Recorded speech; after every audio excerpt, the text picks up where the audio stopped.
عرض سلام احترام به خدمت شما بینندگان عزیز کانال هراتبورگ. خوشحالی که یک روز دیگر فرا رسید که در خدمت شما باشیم.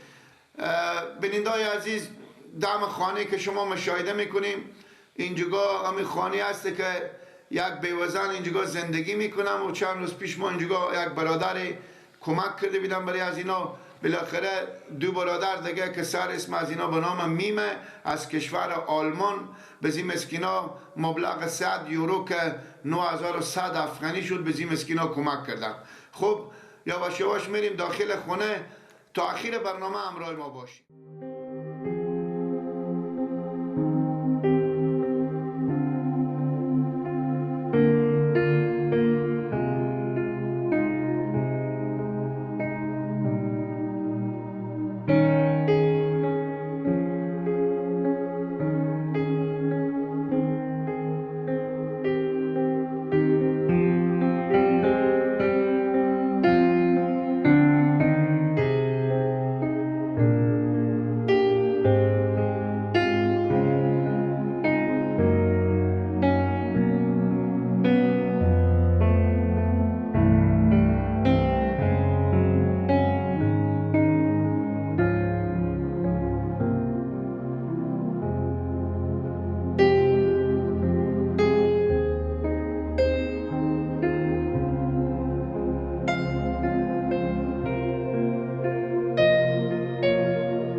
بازم سلام دارم دوباره به خدمت شما بینندگان عزیز. طوری که پیشتر گفتم آمده ما حال داخل خانه که دو برادری که سر اسمینا با نام میمه مبلغ 100 یورو با بابت سرسایی روزه بوده که اینا به زی مسکینا کمک کردن که از اینا ما 7100 افغانی خوراکی با بستندم و 2000 افغانی هم پول نقد به اینا نگاه داشتیم که بابت کرای سرای یا بابت لباس چیزی.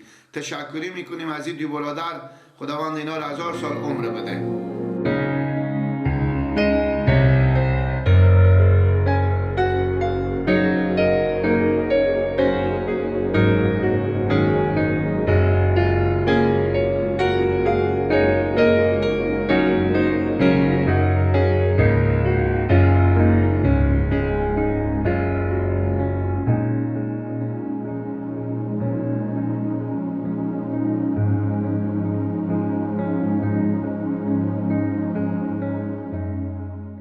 مادر جان، آن مبلغ 2000 هم افغانیه که اینا اگه شما به کرای سرا میدیم یا به حساب لباس میخریم از این پولا. هر برادر هر همشیری که به این مسکینا کمک کنم همیت به جلو دوربین ما امشا الله به دست از این مسکینا میسپریم. بینندگان عزیز، واقعا سخته. شما نگاه کنیم زندگی از اینا ایت جگر شما او میشه. این مادر که شما میبینیم اینا شوهر خود دست دادم از بابت مریضی های کلون بود که مدت 1 سال میشه که فوت شدم. اینا اولاده از اینا یتیم بموندم و خیر امیت که من اطلاع دارم از اینا پرسان کردیم و هفته پیشتر مبلغ 3 لک افغانی هم اینا قرضدار شدم.